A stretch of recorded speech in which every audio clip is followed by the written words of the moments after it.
Okay, should I go to my next one? Yeah, let's go back to another one of yours. Okay, another one we get asked about and we see a lot on social media is the whole myth of keeping your skincare products in the refrigerator to preserve them, or some of you just do it for fun. And truth be told, the issue is when you store them long term. If you just want to pop a moisturizer or a mask or an eye cream in the fridge for a few minutes and just to give your skin like a cooling sensation, that is fine. If you are keeping them in there long term, that's when it can start to take effect on their stability. So extreme low temperatures long term really can degrade the product. You know, if it were just a shorter amount of time, again, no big deal, but it's really those extremes where you have the extreme hot, the extreme cold. You don't want to do that to products. Another thing that I've seen is there's been some new trends of keeping certain skincare tools in the freezer. And that one scares me. Like that can give you freezer burn on your face, essentially. You don't want to do that. That kind of extreme cold contact with skin is not going to be good. So aside from what the skincare formulas are doing and breaking down because of that extreme cold, keeping tools in the freezer, absolutely not. Do not do that one. Maybe for like 2 minutes would be okay, but anything longer than that.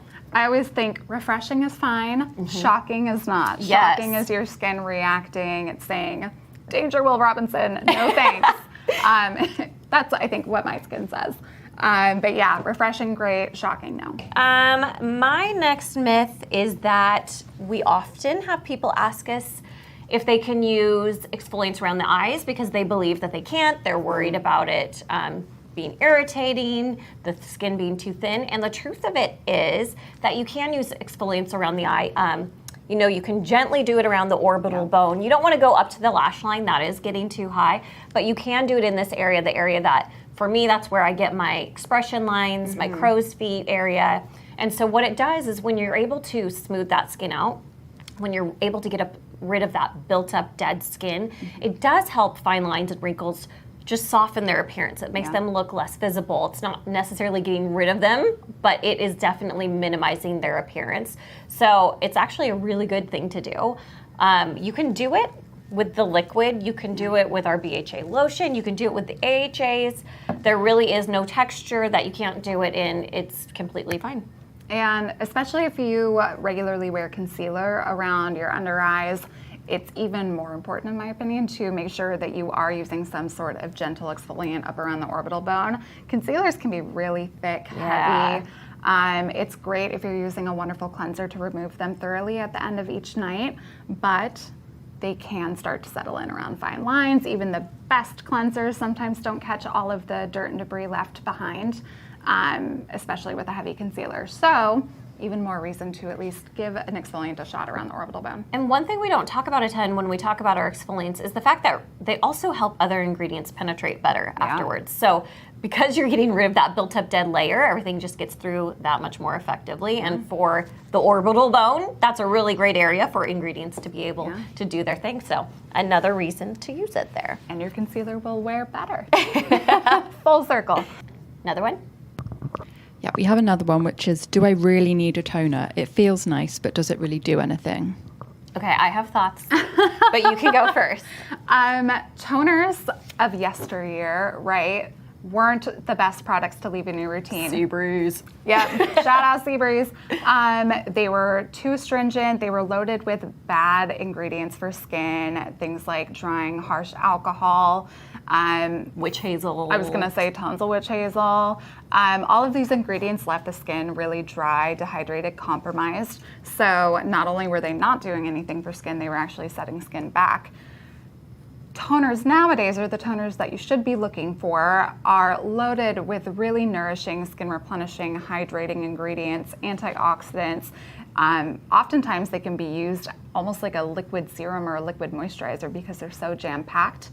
They also help replenish those really vital substances in skin that we can lose as we cleanse. Even if you use a really amazing cleanser, water still will rinse it away, cleansers still rinse away these really important key substances in skin that we need for skin to feel soft, supple, hydrated, and ready to receive any other skincare products you might be applying, your serums, your exfoliants, your moisturizers. So, is it a crucial step in your routine if you want to keep things simple? No, you don't need one. However, if you would like to use one, we've got a lot of great ones, and there are some really good ones out there on the market that will just load your skin up with even more good replenishing ingredients. Yeah, that's pretty much my same assumption is, do you have to have any skincare product? Right. No, that's a truly personal choice. But as Shaylee was saying, after that cleansing process, it's really good to instantly replenish skin. And great toners are going to load your skin up with all those great ingredients. If you were instantly putting on a serum or a moisturizer that has tons of great ingredients in it, that's fine too. You're obviously replenishing your skin that way. I think where they really come in handy, I mean, I think all skin types can benefit from them, but for somebody like me with that oily skin where I'm not somebody who traditionally used moisturizers or serums because I didn't want to feel that heaviness on my skin, that's how I got all those same ingredients that everybody else was getting from moisturizers and serums, is I was getting them from my toners. So having a product like that can really help. I also love that they help get last traces of makeup off. So if there was anything that your cleanser left behind, you just kind of know that this is like that extra backup step to make sure your skin is optimally clean.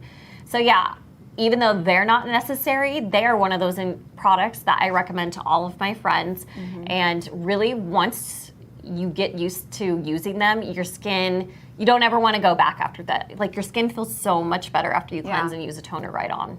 And not to keep talking about toners, but I'm going to keep talking about toners. Really, my personal experience with them too is that when I don't tone and I immediately go in with a serum, oftentimes serums feel sticky to me. I don't feel like they're absorbing in very well. And if I use a toner beforehand, I just feel like my skin is plush, ready to receive all of those really good serum ingredients, and I don't get that sticky tackiness.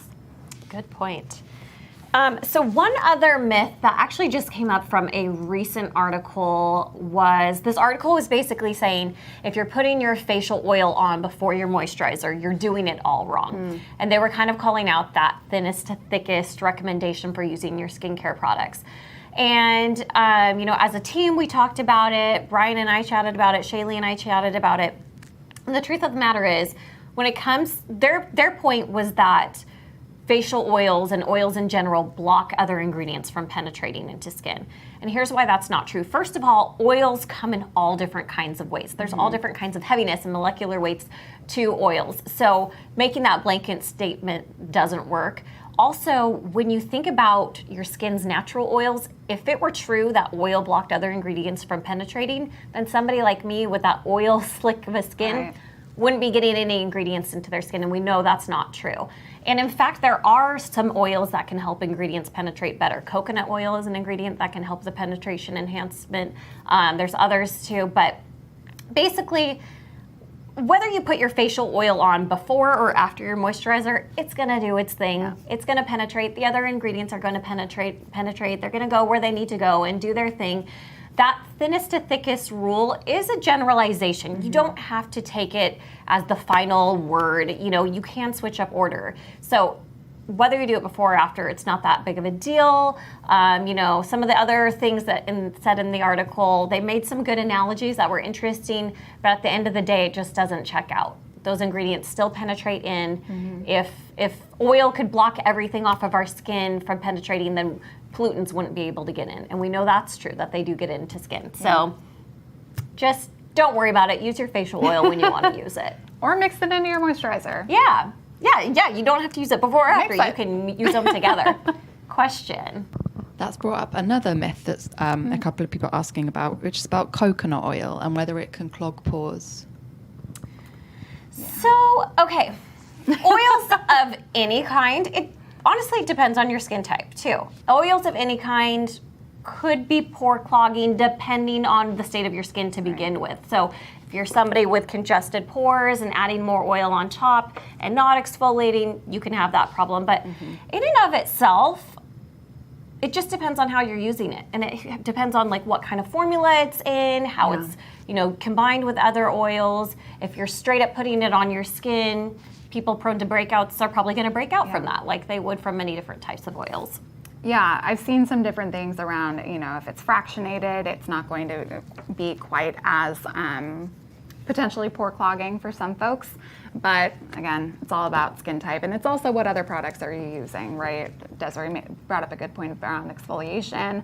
I think anytime you're using something a little bit more rich, exfoliation is key. Even if you're not always prone to pore congestion, it's just going to help you get the most out of the product and also potentially help prevent from either congested pores or preventing it from blocking anything else that might be getting into your skin too. Okay, well, time is out, guys. Thanks so much for tuning in. We always want to know what you guys want to hear about, so please do write in and let us know what topics you'd like us to cover next. And until next time, Bye. bye.